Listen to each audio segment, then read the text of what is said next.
समझिए कि अगर मैं नहीं जाऊंगा तो क्या हो सकता है। नहीं मेरे भाई, जब तक आप लोग इस तरीके से सामने आकर आपका इत्तेहाद नहीं दिखाएंगे तो all India Muslim personal law board भी कहीं ना कहीं कमजोर हो जाएगा। हमारी लड़ाई को आगे लेके जाने के लिए all India Muslim personal law board का साथ देना जरूरी है।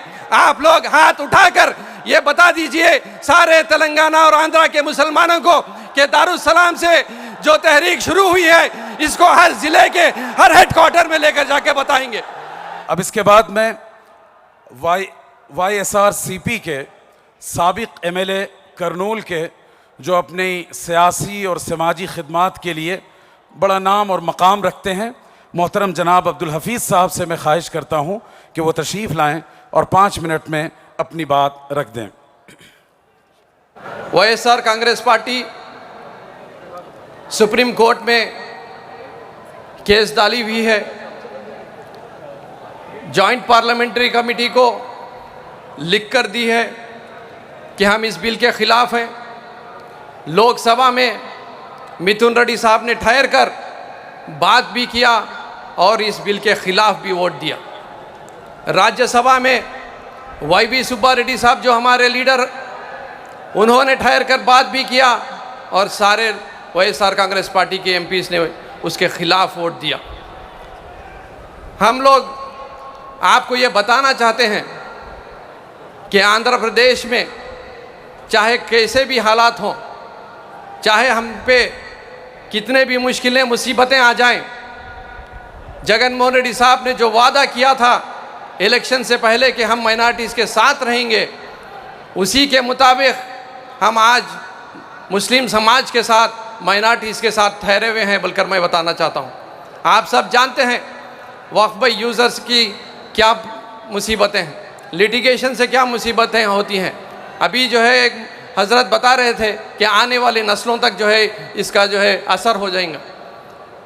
मैं ज़्यादा वक्त आपसे नहीं लूँगा क्योंकि मुझसे भी और अच्छे बात करने वाले लोग यहाँ पर हैं, मगर ये बात ज़रूरी है कि आज हमारे मसाजिद, ख़ब्रस्तान, ईदगाह, खानखा, दरगाहों को बचाने के लिए हम सबको एकजुट होना ज़रूरी है। हमको ज़मीन पर इस तरीक़े का इत्तेहाद बताना ज़रूरी है। सुप्रीम कोर्ट में लड़ना भी ज़रूरी है, मगर डेमोक्रेटिक प्रोसेस में जो हमको हक़ और हुकूक़ हैं उसके दायरे के अंदर चाहे कोई भी मीटिंग बुलाई जाए, all India Muslim personal law board की तरफ से हम लोगों को इत्तेहाद का इसी तरीक़े से सामने आकर उनको जो है ताकतवर बनाना है। मैं आप लोगों को बताना चाहता हूँ कि इस बिल के बारे में चाहे कितनी भी देर बात करें उतनी कम होगी, मगर आप सब जानते हैं कि ये बिल बिल्कुल गलत है, सिर्फ मुसलमानों के साथ डिस्क्रिमिनेटरी है। और ये आप जानते हैं कि कॉन्स्टिट्यूशनल राइट्स जो हमारे को दिए गए हैं, फंडामेंटल राइट्स जो हमको दिए गए हैं, उसके ख़िलाफ़ इस एक्ट को लाया गया है। और आप जानते हैं कि आर्टिकल्स 13, 14, 15, 21, 25, 26, 29, 30 एंड 300 के ख़िलाफ़ इस एक्ट को लाया गया है। सारे पार्लियामेंट के जो मुस्लिम MPs हैं इस बिल के ख़िलाफ़ थे, सारे अपोजिशन पार्टीज़ के MPs इस बिल के ख़िलाफ़ थे। मगर अफसोस कि जो 40 साल से जो सियासत कर रहे हैं आंध्र प्रदेश में और बिहार में, चंद्रबाबू नायडू साहब और नीतीश कुमार साहब को ये बात समझ में नहीं है।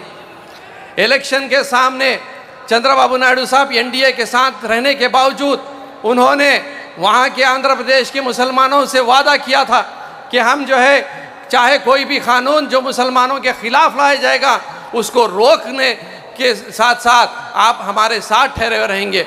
मैं इस मंच से मैं सीधा पूछना चाहता हूँ चंद्रबाबू नायडू साहब से और नीतीश कुमार साहब से, कश्मीर से लेकर कन्याकुमारी तक का मुसलमान आज आपको हमारे साथ देखना चाहता था, मगर अफसोस आप जो है BJP के साथ जाकर ठहरे हैं। बोलकर मैं आपको बताना चाहता हूँ, मैं आपको बताना चाहता हूँ कि हमने लोकसभा में, राज्यसभा में वोट डाला, मगर तेलुगु देशम पार्टी का IT सेल हमारे ऊपर जो है कीचड़ फेंकता कि हम राज्यसभा में वोट नहीं डाले।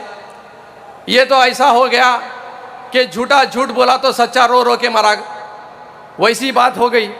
मगर तेलुगु देशम पार्टी को और बिहार में नीतीश कुमार साहब को भी ज़रूर मुसलमान भाई और हिंदू भाई, सेक्युलर भाई, जितने जो है सेक्युलर सोच रखते हैं, चाहे वो ईसाई सिख भाई हैं, वो सारे के सारे जो है इनको आने वाले दिनों में बचा चकाएंगे। मैं आप लोगों को बताना चाहता हूं कि जब वाईएसआर कांग्रेस पार्टी जब हुकूमत में थी तो वक्फ के जायदादों को बचाने के लिए एक स्पेशल जीवो नंबर 60 लेकर आई जगन मोहन रेड्डी साहब के वजह से, जिसमें पंचायत राज डिपार्टमेंट को, स्टैम्प्स एंड रजिस्ट्रेशन डिपार्टमेंट को, म्यूनसिपल डिपार्टमेंट को, रेवेन्यू डिपार्टमेंट को भी उनको बताया गया, बोला गया कि प्रोटेक्शन ऑफ वक्फ प्रॉपर्टीज़ भी उनकी जिम्मेदारी रहेंगी और कहीं पर भी जो है इलीगल तरीके से कोई कंस्ट्रक्शन नहीं हो सकता या इलीगल तरीके से कोई ज़मीन बिक नहीं सकती। ये जो है हमारा स्टैंड है, हमारा स्टैंड बहुत क्लियर है। ये बिल, ये एक्ट एंटी कॉन्स्टिट्यूशनल है, फंडामेंटल राइट्स के खिलाफ है, इसीलिए हम सुप्रीम कोर्ट तक जो है इस केस को लेकर गए। मैं सलाम करना चाहता हूँ, मैं शुक्रिया अदा करना चाहता हूँ जो मेरे हिंदू एमपीज़ ने, सिख एमपीज़ ने, ईसाई एमपीज़ ने, जो हम मुसलमानों के लिए पार्लियामेंट के, लोकसभा में, राज्यसभा में हमारे मुसलमान एमपीओं के साथ जो साथ दिया है, मैं उन सब का भी शुक्रिया अदा करता हूँ। मैं शुक्रिया अदा करता हूँ वो सारे लीडिंग एडवोकेट्स का जो ये मुसलमानों के तरफ से जो हिंदू एडवोकेट्स हैं जो आज हमारे साथ ठहर कर लड़ रहे हैं। मैं आप लोगों को ये बताना चाहता हूँ कि all India Muslim personal law board जितने चीज़ें बता रही है, चाहे वो बत्ती गुल का हो, चाहे ह्यूमन चेन का हो, चाहे धरना का हो, चाहे इस तरीके के मीटिंग्स का हो, आप लोग ये मत समझिए कि अगर मैं नहीं जाऊंगा तो क्या हो सकता है। नहीं मेरे भाई, जब तक आप लोग इस तरीके से सामने आकर आपका इत्तेहाद नहीं दिखाएंगे तो all India Muslim personal law board भी कहीं ना कहीं कमज़ोर हो जाएगा। हमारी लड़ाई को आगे लेके जाने के लिए all India Muslim personal law board का साथ देना ज़रूरी है। आप लोग हाथ उठाकर ये बता दीजिए सारे तेलंगाना और आंध्रा के मुसलमानों को कि दारुसलाम से जो तहरीक शुरू हुई है इसको हर जिले के हर हेडक्वार्टर में लेकर जाके बताएंगे। हम बता देंगे कि चाहे चंद्रबाबू नायडू साहब को रहो, चाहे मोदी साहब को रहो, कि मुसलमान इत्तेहाद है और इस बिल का और इस एक्ट का जो है खिलाफ है। जज़ाकल्लाह खैर, अस्सलाम वालेकुम।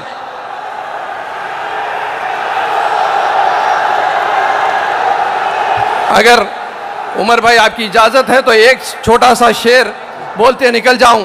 वसीम बरेलवी साहब का शेर है, उसूलों पर जहां आंच आए, उसूलों पर जहां आंच आए टकराना ज़रूरी है। जो जिंदा हो तो फिर जिंदा नजर आना ज़रूरी है।